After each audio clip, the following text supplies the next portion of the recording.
యాదవ, గౌడ, తూర్పు కాపు, కొప్పుల వెలమ సామాజిక వర్గాలు బలంగా ఉన్న వైసీపీ, టీడీపీ పార్టీలు యాదవ సామాజిక వర్గాన్ని ఎంచుకోవడం వెనుక విషయం ఏముంది? తెలుగుదేశం పార్టీ ఒక అడుగు ముందుకేసి ఏలూరు పార్లమెంటు పరిధిలోని నూజివీడు అసెంబ్లీ సీటు యాదవ సామాజిక వర్గానికి కేటాయించడం వెనుక అసలు కారణం ఏదైనా ఉందా? ఏలూరులో యాదవుల యుద్ధం రక్తి కట్టబోతుందా? ఎప్పుడూ లేనిది ఏలూరు పార్లమెంట్ చరిత్రలో ఎందుకిలా జరుగుతుంది? ఇదే అంశానికి సంబంధించి మరిన్ని వివరాలు మా ప్రతినిధి రాంబాబు లైవ్ ద్వారా అందిస్తారు. రాంబాబు, చెప్పండి.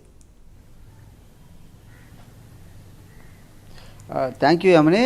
ఏలూరు పార్లమెంటు అనగానే కమ్మ సామాజిక వర్గానికి మొదటి నుంచి కూడా కేటాయిస్తూ వస్తున్నారు.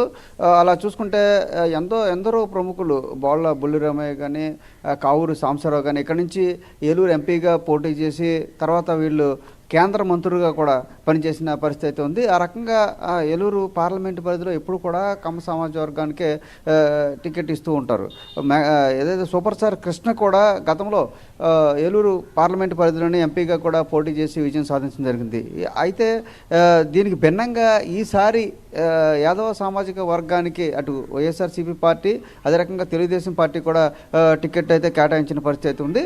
ఇక వైఎస్ఆర్ పార్టీ తరఫున చూసుకుంటే ఎవరైతే తణుకు నియోజకవర్గంలో ఎమ్మెల్యే గెలిచి మంత్రిగా ఉన్నారో కారుమూరి నాగేశ్వరరావు ఒక తనయుడు కారుమూరు సునీల్ యాదవ్కి ఏలూరు పార్లమెంటుగా అభ్యర్థిగా వాళ్ళు అవకాశం కల్పించడం జరిగింది. ఏలూరు పార్లమెంట్ ఇన్ఛార్జిగా ప్రచారంలో దూసుకుపోతున్న పరిస్థితి అయితే ఉంది. అతను వైఎస్ జగన్మోహన్ రెడ్డికి చిన్నాన్న కూతుర్ని కూడా వివాహం చేసుకోవడం కూడా సునీల్ యాదవ్ కలిసి వచ్చే అంశంగా కూడా చెప్తున్నారు. యాదవ సామాజిక వర్గంలో ఆర్థికంగా కూడా బలమైన కుటుంబ నేపథ్యం ఉన్న కారుమూరి నాగేశ్వరరావు తనయుడు కారుమూరి సునీల్ యాదవ్కి నేపథ్యంలో ఏలూరు ఎంపీ స్థానానికి టికెట్ ఇచ్చినట్టుగా కూడా తెలుస్తుంది. అదేవిధంగా తెలుగుదేశం పార్టీలో అటు తెలుగుదేశం పార్టీకి వస్తుందా లేకపోతే బీజేపీ పార్టీకి వస్తుందా అని కూడా నిన్నటి వరకు కూడా ఊహాగానాలు జరిగాయి. రెండు పార్టీలు కూడా తమదంటే తాము సీటు అని కూడా ప్రచారం చేసుకున్న పరిస్థితి. ఈ నేపథ్యంలో తెలుగుదేశం పార్టీ కూడా అనూహ్యంగా ఏదైతే పుట్టా సుధాకర్ యాదవ్ ఉన్నారు, ఆయన టీటీడీ చైర్మన్ చేశాడు. గతంలో యనమల మాజీ మంత్రి యనమల రామకృష్ణుడికి వియంకుడిగా కూడా ఉన్నారు. కడప జిల్లాకు చెందిన పుట్టా సుధాకర్ యాదవ్ కుమారుడు మహేష్ యాదవ్కు టికెట్ ఇవ్వడం జరిగింది. ఏలూరు ఎంపీ టికెట్ ఇవ్వడం జరిగింది. దీంతో ఏలూరులో యాదవుల యుద్ధానికి తెరలేసినట్టుగా కూడా తెలుస్తుంది. గతంలో ఎన్నడూ లేనట్టు విధంగా ఒక కమ్మ సామాజిక వర్గం నుంచి కూడా ఈసారి బీసీల వైపుగా వైఎస్ఆర్సీపీ మళ్ళింది.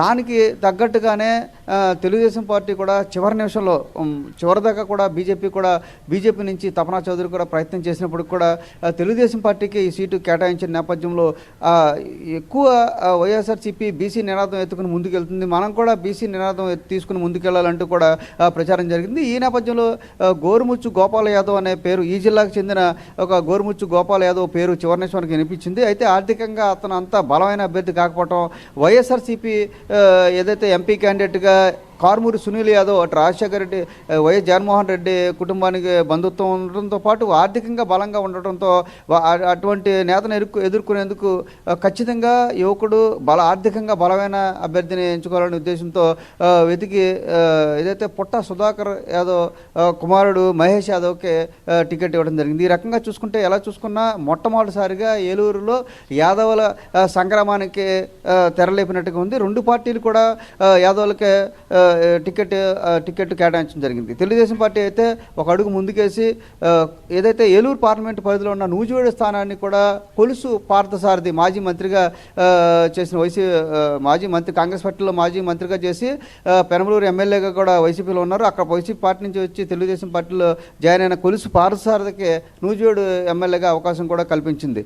ఈ నేపథ్యంలో చూసుకుంటే ఎలా చూసుకున్నా మొదటి నుంచి కమ్మ సామాజిక వర్గానికి కొమ్ము కాసే ఏలూరు పార్లమెంటు స్థానం ఈసారి యాదవుల యుద్ధానికి తెరలేపుతున్నట్టుగా కూడా తెలుస్తుంది.